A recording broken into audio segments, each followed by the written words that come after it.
살면서 그런 순간이 찾아올 때가 있습니다. 수많은 책을 읽고 수많은 사람을 만나도 풀리지 않던 인생의 문제가 어떤 사람과의 만남, 그가 던진 단 한마디에 안개가 걷히듯 명확해지는 순간, 바로 결정적 만남의 순간이죠. 반갑습니다. 여러분의 꿈속에 들어가 함께 억지로 걷게 만드는 꿈을 걷는 자입니다. 어제 우리는 세상의 평가서라는 감옥에 갇혀 영혼의 파산을 맞이했던 가이스파이어의 이야기를 시작했습니다. 그는 마지막 희망을 걸고 워렌 버핏과의 65만 달러짜리 점심을 선택했죠.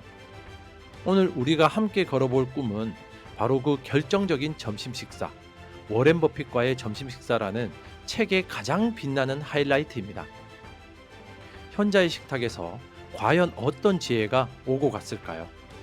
꿈을 걷는 자의 시선으로 볼 때 오늘은 한 영혼이 깊은 악몽에서 깨어나는 결정적 순간에 대한 기록입니다.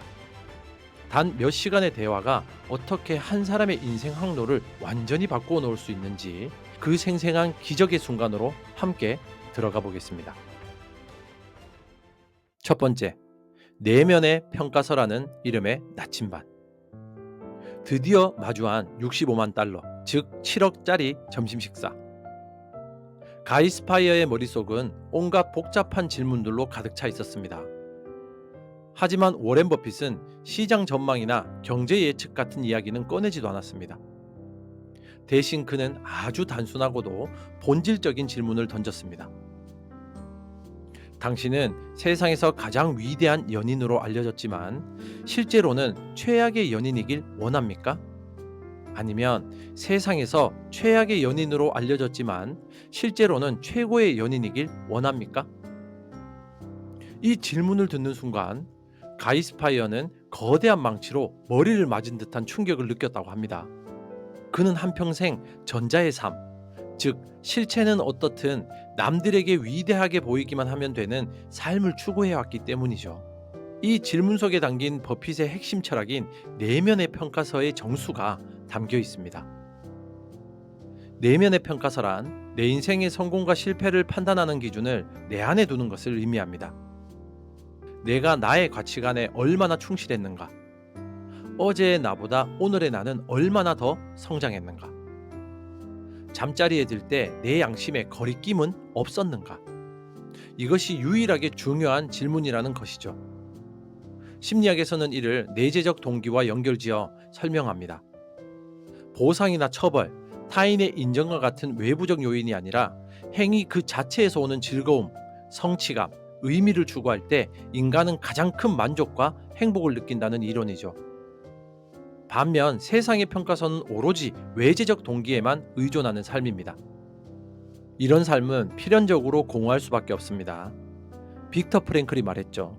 인간이 모든 것을 빼앗기는 극한의 상황에서도 결코 빼앗길 수 없는 마지막 자유가 바로 자신의 태도를 선택할 자유라고 말했습니다. 내면의 평가서를 따른다는 것은 바로 이 궁극의 자유를 실천하는 행위죠. 세상이 나를 어떻게 평가하든, 그 어떤 상황에 처하든 나의 가치와 존엄성은 나 스스로 지킨다는 선언인 셈입니다. 버핏의 이 가르침은 가이스파이어에게 그동안 잊어버렸던 자기 삶의 통제권, 즉 내적 통제 소재를 되찾으라는 강력한 주문과도 같았습니다. 두 번째, 당신의 환경을 설계하라. 워렌 버핏이 내면의 평가서만큼이나 강조했던 또 다른 원칙은 바로 환경의 의도적인 설계였습니다.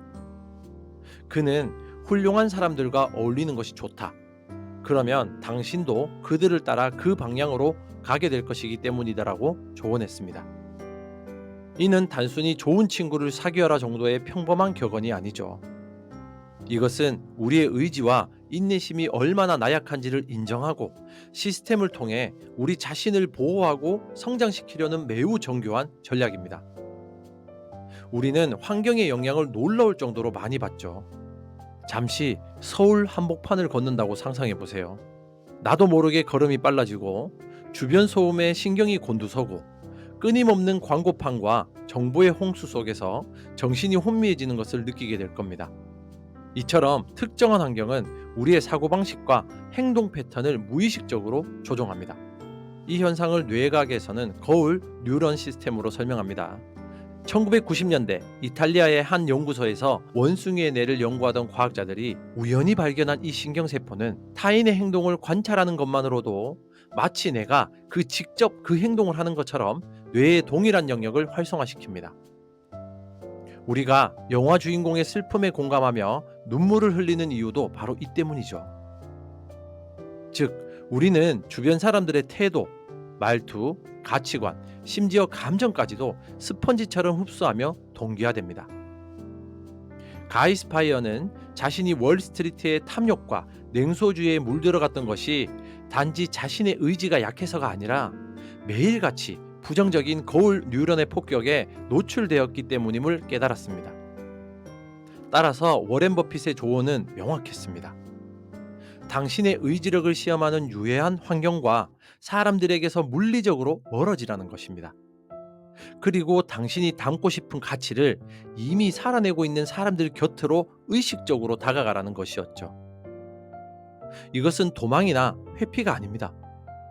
최고의 운동선수가 자신의 기량을 최고로 끌어올릴 수 있는 훈련 환경을 설계하듯 우리 역시 우리의 인격과 지혜를 성장시킬 수 있는 최적의 환경을 스스로 설계해야 할 책임이 있다는 뜻입니다.